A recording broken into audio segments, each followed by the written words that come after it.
Bismillahirrahmanirrahim. Assalamualaikum warahmatullahi wabarakatuh. Perkenalkan, saya Diding Herdiana, guru mata pelajaran kimia pada SMA Negeri 1 Cihaurbuti, Kabupaten Ciamis. Pada kesempatan video kali ini, saya ingin memaparkan masalah belajar siswa yang dialami saat ini.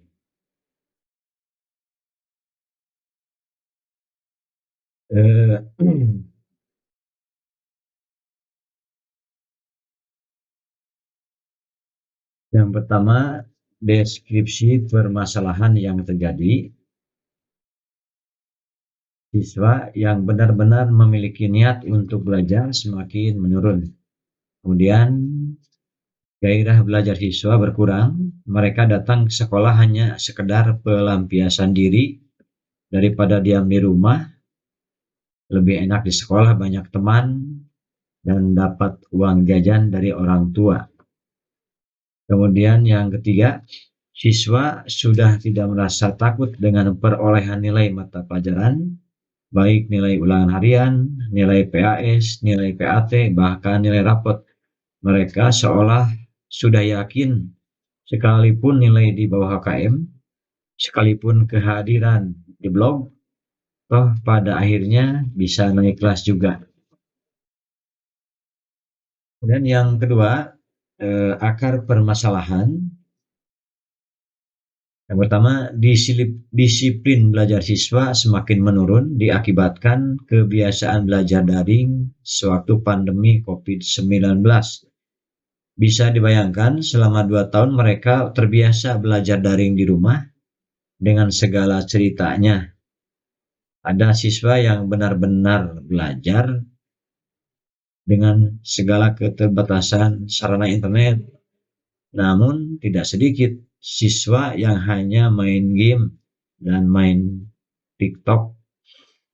Adapun tugas pelajaran cukup copy paste saja untuk dikirimkan kepada guru sebagai tugas belajar daring. Yang kedua, kurangnya dukungan, bimbingan, dan perhatian dari orang tua siswa di rumah. Masih banyak orang tua yang beranggapan bahwa dalam hal belajar siswa, itu hanya urusan pekerjaan siswa tersebut dan guru di sekolah, sehingga mereka tidak mau terlibat dalam mengawasi anak belajar di rumah.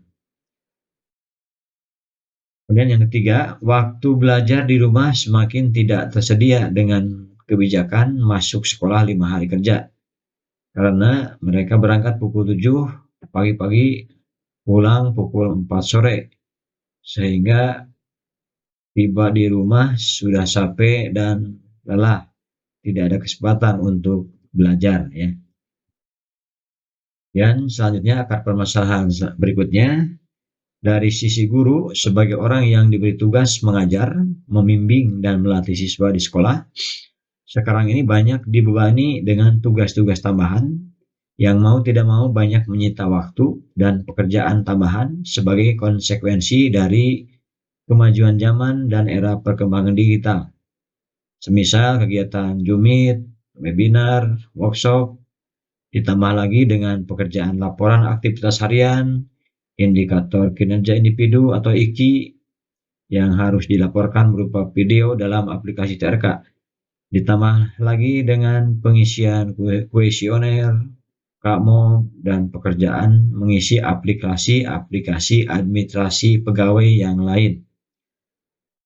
Alih-alih merdeka belajar, tetapi pekerjaan itu semua menambah waktu dan tenaga. Apalagi bagi guru-guru yang gaptek, tentu menambah beban kinerja, bahkan menjadikan tidak merdeka. Akibat banyak waktu yang tersisa harus digunakan untuk menyelesaikan pekerjaan administrasi guru, sehingga waktu untuk membimbing dan mendidik siswa di sekolah menjadi berkurang, bahkan terabaikan. Kemudian yang ketiga, ya, alternatif solusi.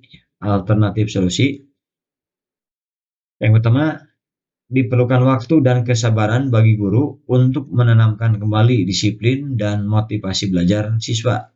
Dari kebiasaan belajar daring selama 2 tahun, pandemi COVID-19 menjadi pembiasaan baru pasca pandemi.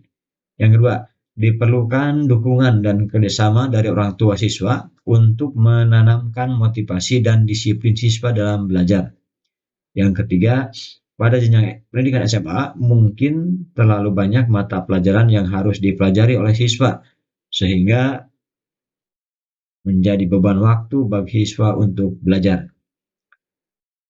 Alternatif solusi yang keempat, guru sebagai ASN tidak banyak dibebani dengan pekerjaan-pekerjaan administratif, sehingga waktu yang ada benar-benar bisa digunakan untuk mengajar, membimbing, dan melatih siswa.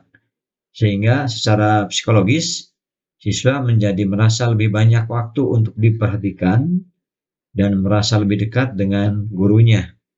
Sehingga fungsi dan peran guru akan kembali sesuai dengan harapan dan slogan ing ngarso sing tulodo, ing madya mangun karso, tutwuri handayani. Alternatif solusi yang lain, adanya keberanian dan aturan yang tegas dari pengambil kebijakan di tingkat sekolah tentang kenaikan kelas untuk memberi efek psikologis kepada siswa yang pada akhirnya akan menjadikan gairah dan disiplin siswa untuk belajar menjadi bagus. Jadi bagi siswa yang benar-benar tidak naik, ya jangan dinaikkan lah, sesuai aturan yang ada, supaya memberi efek psikologis bagi siswa untuk belajar, ya, untuk benar-benar belajar dengan disiplin. Kemudian hasil pemecahan masalah yang pertama, tujuan pendidikan di jenjang SMA akan berhasil sesuai dengan harapan apabila adanya dukungan dari semua pihak yang terkait, mulai dari orang tua, pihak sekolah, dan pemerintah. Yang kedua, guru sebagai garda terdepan dari kemajuan pendidikan Indonesia harus mau meningkatkan kemampuan dan kinerja sesuai tuntutan zaman dan kemajuan iptek. Terakhir, tanpa dibarengi dengan disiplin, keberhasilan apapun adalah suatu keniscayaan. Demikian paparan video saya. Terima kasih. Assalamualaikum warahmatullahi wabarakatuh.